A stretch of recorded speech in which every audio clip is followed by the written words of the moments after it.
Na konferenciji za novinare koja je održana u multimedijalnoj sali Gradske kuće najavljena je predstava pod nazivom Neizgovoreni glasovi, koja će premijerno biti prikazana u Narodnom pozorištu Toša Jovanović. Ova predstava je realizovana u okviru međunarodnog projekta koji su zajednički pripremili CEKOM iz Zrenjanina, DIS teatar mladih iz Banja Luke, pozorišna omladina iz Skoplja i Mostarski teatar mladih iz Mostara. Nešto više o ulozi u ovom projektu rekao je dramaturg Ognjen Bogdanović.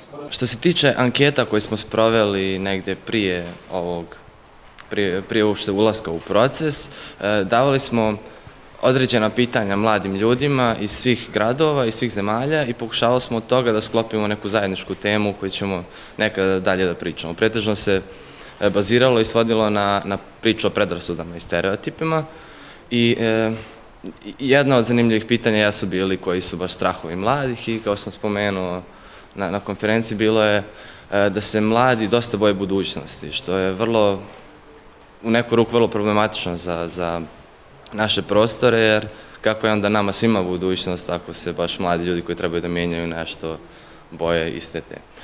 Nelko Nelkovski, reditelj ove predstave, istakao je da je suština rada susret i razmena stavova, jer predstava predstavlja generacijski bunt mladih ljudi iz 4 grada i 3 države, koji imaju zajedničko nasleđe i koji na njemu žele graditi kulturu mira, a ne kulturu mržnje, podela i rata. Mogu da kažem da je ovo najlepše što može da se dogodi nekom pozorišnom radniku, a koliko su dalje destinacije između ljudi koji surađuju, toliko je kvalitet veći.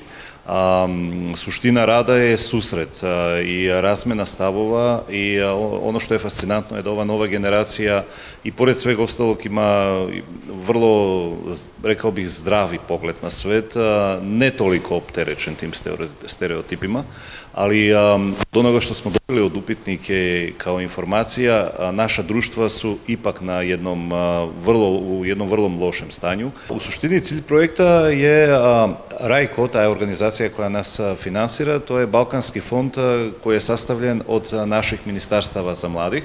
To znači da naše države daju novac, onako jednostavno kazano, i da je to prva takva inicijativa. Tako da bazični cilj je komunikacija između mlade ljude na Balkanu kroz razne kreativne projekte i programe.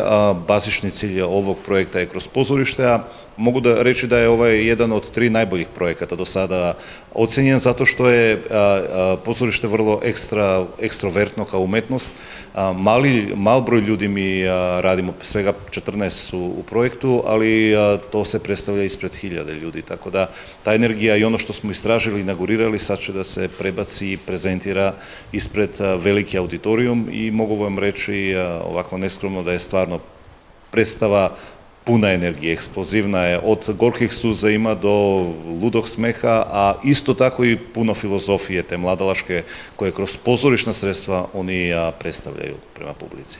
Sa velikom radošću i posvećenošću pozorište mladih CEKOM je takođe uzelo učešće u ovom projektu, rekla je Smiljana Tucakov.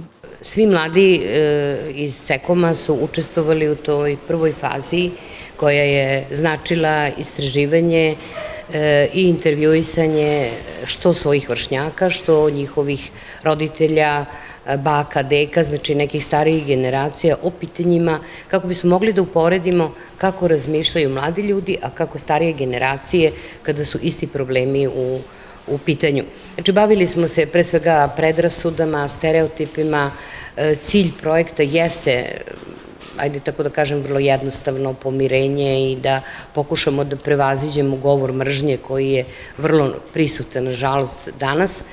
I CEKOM tu ima dosta uspeha već godinama. Mi još od 2006. godine sarađujemo sa pozorištem mladih iz Tuzle i 2006. smo prvi put išli tamo posle svih onih neprijatnih događanja koja su bila pre toga i prosto imamo od njih veliku podršku i sada mladi ljudi iz CEKOM-a imaju prijatelje širom Evrope, zahvaljujući baš prvo tom druženju sa mladima iz Tuzle, pa tako smo upoznali Banja Luku, pa smo tako stigli u različite zemlje i upoznali različite organizacije iz cele Evrope kroz festivale i druge oblike druženja. Projekat Neizgovoreni glasovi finansiran je od strane Regionalne kancelarije za saradnju mladih, a predstava će nakon Zrenjanina biti izvedena u Nišu i Skoplju.